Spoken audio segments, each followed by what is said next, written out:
Right, this is problem number 7 from your section 7.4 homework. The directions ask us to find the intercepts and then graph the line.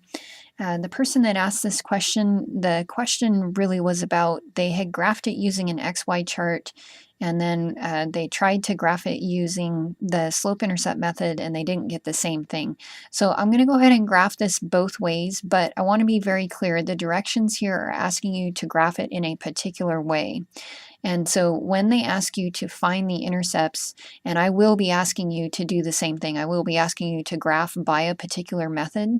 So we do need to understand both methods. So this method right here, finding the intercepts and then graphing the line, if you have to find the intercepts, that means that you're really going to have to create an XY chart that allows X to be 0 and then Y to be 0 anyways. So this is asking you to actually graph it using an XY chart. Okay, and so if we go ahead and create an XY chart here, and remember f of x is just the same thing as y, and we're going to allow x to be 0, and we're also going to allow f of x to be 0. Okay, and at this point then we would just, choose a third point to check, so maybe we'll choose 1, for instance, for the x. Okay.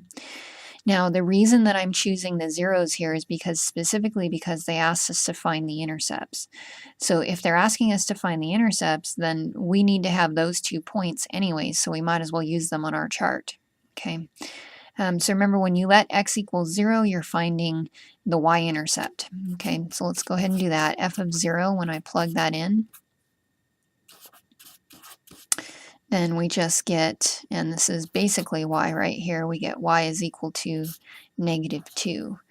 So 0, -2 is one of our points. Okay, and if we let f of x be 0, that's plugging 0 in right here. Then we see, if we solve for x,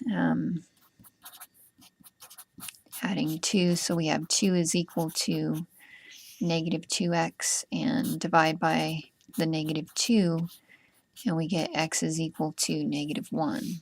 Okay. All right, so this right here is our y-intercept. This right here is our x-intercept. It's always good to choose a third point to check. So I'm going to go ahead and just do f of 1, see what I get here. Okay, and so we have a -2 minus 2, so that's a -4. Okay, so let's go ahead and graph that.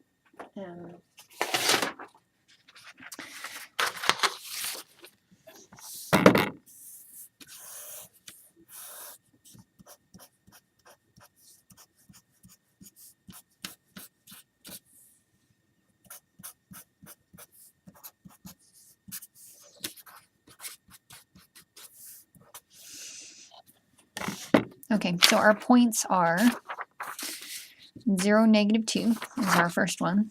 So 0, -2 puts us right there. And -1, 0. So -1, 0 puts us right there. And 1, -4 is our third point. So 1 and -4, it's our checkpoint right there, is right there. And so our line is looking like this, except it's supposed to be straight. I'll blame it on the cord.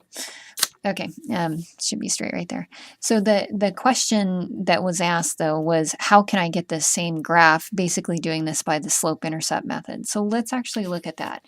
The